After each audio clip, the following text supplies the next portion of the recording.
नमस्कार।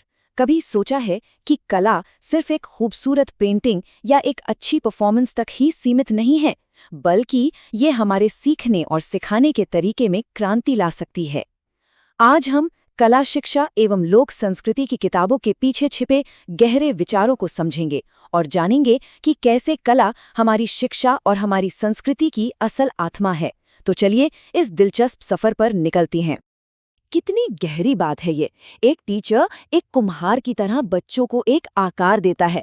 ये सिर्फ एक नौकरी नहीं है, बल्कि एक बहुत बड़ी, एक बहुत पवित्र जिम्मेदारी है। ये हमें याद दिलाता है कि टीचर सिर्फ किताबें नहीं पढ़ाते, बल्कि वो तो आने वाले कल की नींव रखते हैं, एक एक स्टूडेंट को बड़े प्यार से, बड़ी मेहनत से गढ़कर। आज की हमारी ये पूरी चर्चा इन 5 पड़ावों से होकर गुजरेगी। हम शुरुआत करेंगे ये समझने से कि हमारी शिक्षा में बदलाव की जरूरत आखिर पड़ी ही क्यों। फिर हम कला समेकित शिक्षा यानी आर्ट इंटीग्रेटेड लर्निंग के कमाल के आइडिया को जानेंगे। उसके बाद हम अपनी संस्कृति में कला की गहरी जड़ों को टटोलेंगे, कुछ महान भारतीय कलाकारों से मिलेंगे और आखिर में ये समझने की कोशिश करेंगे कि कला का असली मतलब क्या है। तो चलिए सबसे पहले मुद्दे की जड़ तक चलते हैं। आखिर ऐसी क्या जरूरत आन पड़ी कि हमें अपनी पूरी एजुकेशन सिस्टम और उसमें एक टीचर के रोल पर दोबारा सोचने की जरूरत महसूस हुई? देखिए, ये कोई नई बात नहीं है। दशकों से भारत में एक ही आवाज गूंज रही है। चाहे 1964 का कोठारी आयोग हो, 1993 की शिक्षा बिना बोझ के वाली मशहूर रिपोर्ट हो, या फिर 2005 का नेशनल करिकुलम फ्रेमवर्क। हर बड़ी कमेटी ने एक ही कमी की तरफ इशारा किया कि हमारे टीचर्स को तैयार करने के तरीके अब पुराने हो चुके हैं और उनमें बहुत बड़े बदलाव की जरूरत है। तो सवाल यही उठता है कि हम एक ऐसे टीचर को तैयार करें कैसे, जो आज की तेजी से बदलती, चुनौतियों से भरी क्लास को संभाल सके। जाहिर है इसका जवाब पुराने घिसे पिटे तरीकों में तो मिलने से रहा। और बस यहीं पर डीएलएड जैसे नए कोर्सेज सामने आए।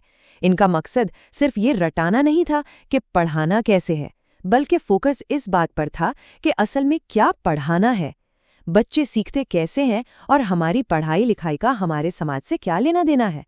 मतलब फोकस तरीकों से हटकर असली समझ पर आ गया। और इस पूरी नई सोच के सेंटर में, इसके दिल में एक बहुत ही खूबसूरत आइडिया है, कला समेकित शिक्षा। आइए जरा इसे करीब से जानते हैं कि ये है क्या भला। कला समेकित शिक्षा का मतलब ये बिल्कुल नहीं है कि बच्चों को सिर्फ ड्राइंग या डांस सिखाया जाए। नहीं, इसका मतलब है आर्ट को एक टूल की तरह, एक औजार की तरह इस्तेमाल करना। जरा सोचिए, इतिहास का कोई चैप्टर एक नाटक के जरिए सीखना, या फिर मैथ्स के मुश्किल फॉर्मूले म्यूजिक की धुन में समझना, ये सीखने को एक मजेदार और हमेशा याद रह जाने वाला एक्सपीरियंस बना देता है। अब जरा इस सवाल पर ध्यान दीजिए, ये इस पूरे कॉन्सेप्ट की आत्मा है। क्या ज्यादा जरूरी है, एक एकदम परफेक्ट तस्वीर बना देना लेकिन उससे कोई जुड़ाव महसूस ना हो, या फिर एक अधूरी तस्वीर बनाना लेकिन उसे बनाने के प्रोसेस में कुछ नया सीख लेना, कुछ महसूस करना और उस सब्जेक्ट से दिल से जुड़ जाना? कला समेकित शिक्षा इसी दूसरे रास्ते को चुनती है। यहाँ सफर मंजिल से ज्यादा खूबसूरत और जरूरी है। और हाँ, ये मत सोचिएगा कि ये कोई वेस्ट से आया हुआ नया नवेला विचार है। बिल्कुल नहीं। इसकी जड़ें तो हमारी अपनी मिट्टी में हैं, हमारी हजारों साल पुरानी संस्कृति और कला की विरासत में है। आखिर कला है क्या? ये हमारी सोच, हमारी कल्पना का एक जीता जागता रूप है। ये वो धागा है जो हमारी लोक संस्कृति को एक साथ पिरोता है।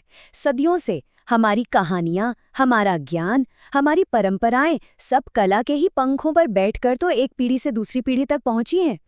और इसके सबूत देखने के लिए कहीं दूर जाने की जरूरत ही नहीं है।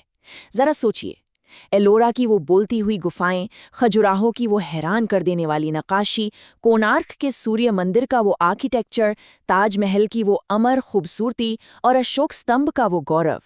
ये सब कला ही तो है जो पत्थरों में हमारी महान विरासत की कहानी कह रही है। इसका एक बहुत ही शानदार उदाहरण है पट्टचित्र। आप इसे पुराने जमाने का सिनेमा कह सकते हैं। सोचिए, कपड़े के एक लंबे से रोल पर पूरी कहानी तस्वीरों में बनी हुई है और एक कलाकार गाना गाते हुए म्यूजिक के साथ उस कहानी को सबके सामने जिंदा कर रहा है। ये आर्ट, स्टोरी टेलिंग और परफॉर्मेंस का कितना अद्भुत संगम है। तो इस महान परंपरा की मशाल को मॉडर्न जमाने में किन कलाकारों ने आगे बढ़ाया? चलिए उनमें से कुछ से मिलते हैं। पहला नाम है MF हुसैन, एक लड़का जो कभी सिनेमा के बड़े बड़े पोस्टर पेंट किया करता था। वही लड़का एक दिन दुनिया के सबसे बड़े कैनवस पर अपनी कला का जादू बिखेरेगा। शायद उन्हीं बड़े बड़े होर्डिंग्स ने उन्हें बड़े स्केल पर सोचने का कॉन्फिडेंस दिया। और उनके बनाए घोड़े, अरे वो सिर्फ तस्वीरें नहीं हैं, बल्कि कैनवस पर रफ्तार से दौड़ती हुई एनर्जी और ताकत हैं। जब आप हुसैन के घोड़ों को देखते हैं ना, तो उनकी रफ्तार और शक्ति आपको हैरान कर देती है। मन में सवाल आता है, क्या आर्टिस्ट ने भी उतनी ही तूफानी रफ्तार से अपना ब्रश चलाया होगा? बस यही तो उनकी कला का जादू था, रफ्तार को रंगों में कैद कर लेना। अब मिलते हैं एक ऐसे कलाकार से जो मॉडर्न दुनिया की चकाचौंध को छोड़कर वापस अपने जड़ों की ओर लौटा, जामिनी रॉय। उन्होंने वेस्टर्न आर्ट की ट्रेनिंग को छोड़ दिया और बंगाल की लोक कला में अपनी प्रेरणा ढूंढी। उनके चित्रों की पहचान ही बन गई सीधी साधी लकीरें, बड़ी बड़ी मछली जैसी आंखें और मिट्टी से जुड़े हुए रंग। उन्होंने भारतीय कला को एक नई, एक अपनी पहचान दी। इन सभी कलाकारों और विचारों से गुजरते हुए हम एक बहुत ही बुनियादी सवाल पर पहुंचते हैं कि आखिर कला का असली मतलब है क्या? क्या ये सिर्फ एंटरटेनमेंट है या उससे कहीं ज्यादा कुछ और? हमारी फिलॉसफी में दो तरह की खुशी की बात की गई है। एक है लौकिक आनंद, मतलब दुनियावी खुशी, जैसे नई कार खरीदने या महंगा फोन मिलने की खुशी, जो कुछ देर रहती है और चली जाती है।